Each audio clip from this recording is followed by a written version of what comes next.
എല്ലാ പ്രിയ വ്യൂവേഴ്സിനും സ്ട്രോബെറി ചാനലിലേക്ക് സ്വാഗതം. ഞാൻ നീനു.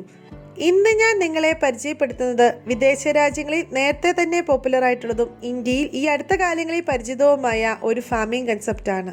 നമ്മളിൽ പലരും പയറുവർഗ്ഗങ്ങൾ, കോവൽ, മത്തൻ എന്നിങ്ങനെ പലതരം പച്ചക്കറികളുടെ ഇലകൾ കറി വയ്ക്കാറുണ്ടായിരിക്കും. ഞാൻ ഇന്ന് നിങ്ങളുമായി ഷെയർ ചെയ്യുന്നതും ഇതുപോലെ കറി വയ്ക്കാവുന്ന ഇലകളെ കുറിച്ചാണ്, മൈക്രോഗ്രീൻസ്.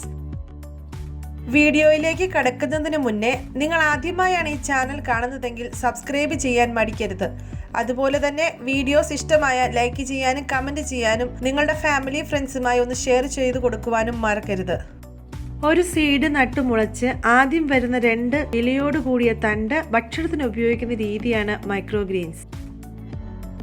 1 തൊട്ട് 2 ആഴ്ചയ്ക്കുള്ളിൽ നടലും വിളവെടുക്കലും ഒക്കെ നടക്കുന്ന ഒരു സൂപ്പർ ഫാസ്റ്റ് ഫാമിംഗ് കൺസെപ്റ്റ്. പൂർണ്ണ വളർച്ച എത്തിയ ഒരു പ്ലാന്റ് കഴിക്കുമ്പോൾ കിട്ടുന്ന ന്യൂട്രിയൻസ് ലെവലിലും 9 ഇരട്ടി കൂടുതലാണ് അതിൻ്റെ തന്നെ മൈക്രോഗ്രീൻസ്, അതായത് ബേബി പ്ലാന്റ്സ് കഴിക്കുന്നത് വഴി കിട്ടുന്നത് എന്നാണ് റിസർച്ച് പറയുന്നത്. അത് തന്നെയാണ് ഈ ഫാമിംഗ് കൺസെപ്റ്റിന് ഇത്രയും പ്രാധാന്യം കൊടുക്കുന്നത്.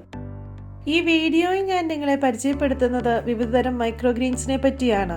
എങ്ങനെയാണ് നമ്മുടെ വീട്ടിൽ മൈക്രോഗ്രീൻസ് വളർത്തുന്നത്, ഏതൊക്കെ സീഡ് ഇത്തരത്തിൽ കൃഷി ചെയ്യാൻ ഉപയോഗിക്കാം, എത്ര ദിവസം കൊണ്ട് നമുക്ക് വിളവെടുക്കാം എന്നിങ്ങനെയുള്ള കാര്യങ്ങൾ നമുക്കൊന്ന് മനസ്സിലാക്കാം. മൈക്രോഗ്രീൻ എന്ന് പറഞ്ഞാൽ ബേബി പ്ലാന്റ്സ് ആണ്. ഒരു വിത്ത് നട്ട് മുളച്ചതിന് ശേഷം ആദ്യം വരുന്ന 2 ഇലയോട് കൂടിയ തണ്ട് 3-4 ഇഞ്ച് പൊക്കത്തിൽ വളർച്ചയെത്തുന്നതാണ് മൈക്രോഗ്രീൻസ് എന്ന പേരിൽ അറിയപ്പെടുന്നത്. മൈക്രോഗ്രീൻ കൃഷി ചെയ്യുന്നതിന് വേണ്ടി ഒരുപാട് സ്ഥലമോ സമയമോ പരിചയമോ ഒന്നും വേണ്ട. മൈക്രോഗ്രീൻ ഡെവലപ്പ് ചെയ്യാനുള്ള ട്രേകൾ, വിത്തുകൾ, അതുപോലെ തന്നെ പോട്ടി മിക്സ്, ചകിരിച്ചോറ് അഥവാ കൊക്കോപീറ്റ് ഇന്നിതെല്ലാം ഓൺലൈനിൽ അവൈലബിൾ ആണ്. ഇതൊന്നും വാങ്ങിയില്ലേ പോലും നമ്മുടെ വീടുകളിൽ നമ്മൾ ഉപേക്ഷിച്ച് കളയുന്ന പ്ലാസ്റ്റിക് പാത്രങ്ങളിലും ചെടിച്ചട്ടികളിലും ഒക്കെ നമുക്ക് മൈക്രോഗ്രീൻ വളർത്തിയെടുക്കാം. സ്ഥലമുള്ളവർക്ക് നേരിട്ട് മണ്ണിൽ നട്ടും മൈക്രോഗ്രീൻ വളർത്തിയെടുക്കാം.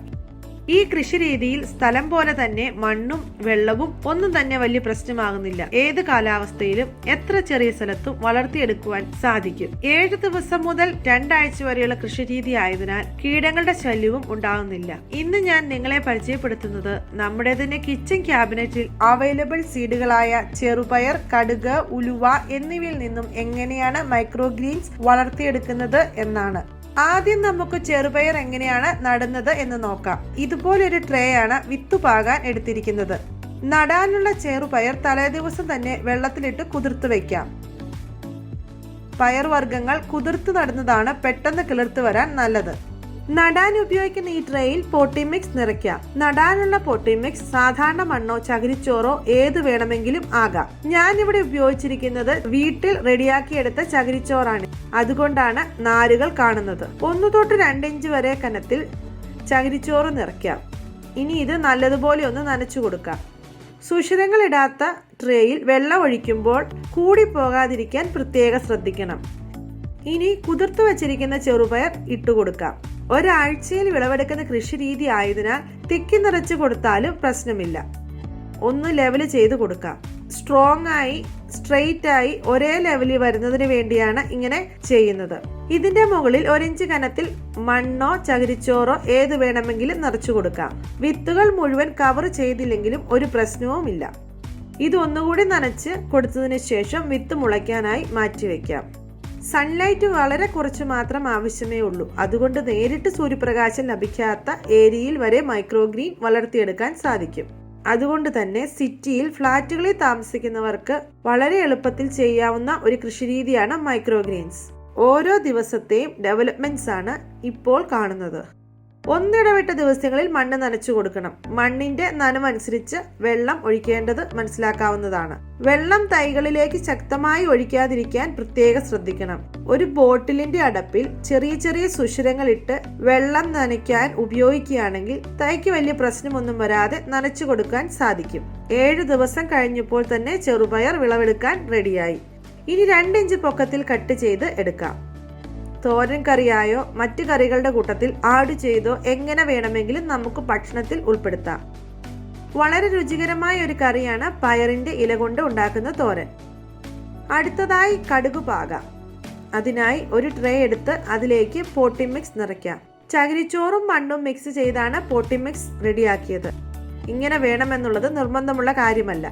ഇവിടെ ഉപയോഗിച്ചിരിക്കുന്ന കറുത്ത കളറുള്ള മണ്ണ് പോട്ടി മിക്സ് എന്ന പേരിൽ കടയിൽ നിന്നും വാങ്ങിയതാണ്.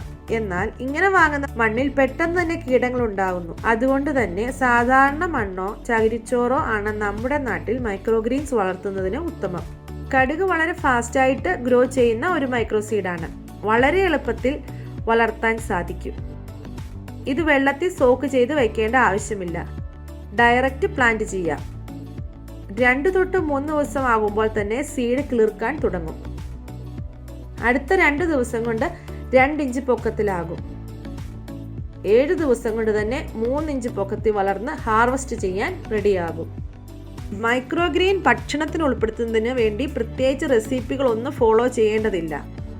ഏത് കറികളിൽ വേണമെങ്കിലും ചേർത്ത് കറി വയ്ക്കാം. ഇതിന് പ്രത്യേകിച്ച് അരുചികളൊന്നും ഇല്ലാത്തത് കൊണ്ട് തന്നെ തോരൻ കറികളിലും സാമ്പാറിലും ചാറുകറികളിലും ചേർത്ത് ഭക്ഷണത്തിൽ ഉൾപ്പെടുത്താവുന്നതാണ്. കടുകിന്റെ ഇല കൊണ്ട് നമുക്ക് ചെയ്തെടുക്കാവുന്ന ഒരു രുചികരമായ റെസിപ്പിയാണ് എഗ് ഓംലെറ്റ്. കടുക് പോലെ തന്നെ വളർത്തിയെടുക്കാവുന്ന ഒരു സീഡാണ് ഉലുവയും. വെള്ളത്തിൽ കുതിർത്ത് പാകേണ്ട ആവശ്യമില്ല. പക്ഷേ കടുക് പോലെ അത്ര ഫാസ്റ്റ് ആയിട്ട് ഇത് വളർന്നു വരികയില്ല. ഇതിന് 14 ദിവസത്തെ വളർച്ചയാണുള്ളത്. വിദേശ രാജ്യങ്ങളിൽ sunflower, peas, broccoli, radish, beetroot എന്നിങ്ങനെ പലവിധം സീഡ്സ് വെച്ച് മൈക്രോഗ്രീൻ ഡെവലപ്പ് ചെയ്യുന്നുണ്ട്. ഇന്ത്യയിലും ഇത്തരത്തിലുള്ള വിത്തുകൾ ഓൺലൈനിൽ അവൈലബിൾ ആണ്. ചെറുപയർ, കടുക്, ഉലുവ എന്നിവ കൂടാതെ വൻപയർ, കടല, പീസ്, ജീരകം എന്നിങ്ങനെ പലവിധം സീഡ്സ് ഉപയോഗിച്ച് നമ്മുടെ വീടുകളിൽ മൈക്രോഗ്രീൻ വളർത്താവുന്നതാണ്. നമ്മുടെ ശരീരത്തിന് ആവശ്യമുള്ള ധാരാളം ന്യൂട്രിയൻസ് അടങ്ങിയിരിക്കുന്ന ഇലക്കറിയാണ് microgreens. Potassium, zinc, magnesium, copper വളരെ അധികമായി അടങ്ങിയിരിക്കുന്നു. അതുപോലെ തന്നെ പലവിധത്തിലുള്ള പോളിഫിനോൾസ്, ആന്റി ഓക്സിഡൻസ് എന്നിവ കൂടുതലായി മൈക്രോഗ്രീനിൽ ഉണ്ട്. വിറ്റാമിൻസിന്റെയും ആന്റി ഓക്സിഡന്റിന്റെയും ലെവൽ പൂർണ്ണ വളർച്ചയെത്തിയ ഒരു പ്ലാന്റിൽ അടങ്ങിയിരിക്കുന്നതിനേക്കാൾ 40 ഇരട്ടി അതിന്റെ തന്നെ മൈക്രോഗ്രീനിൽ അടങ്ങിയിരിക്കുന്നു എന്ന് റിസർച്ച് പറയുന്നു. ചുരുക്കി പറഞ്ഞാൽ മാർക്കറ്റിൽ നിന്ന് ലഭിക്കുന്ന വിഷം നിറഞ്ഞ പച്ചക്കറിയിൽ നിന്നും ഒരു മോചനമാണ് മൈക്രോഗ്രീൻസ്. ന്യൂട്രിയൻസ് സമ്പന്നമായ മൈക്രോഗ്രീൻസ് നമ്മുടെ ഭക്ഷണക്രമത്തിൽ ഉൾപ്പെടുത്തണം.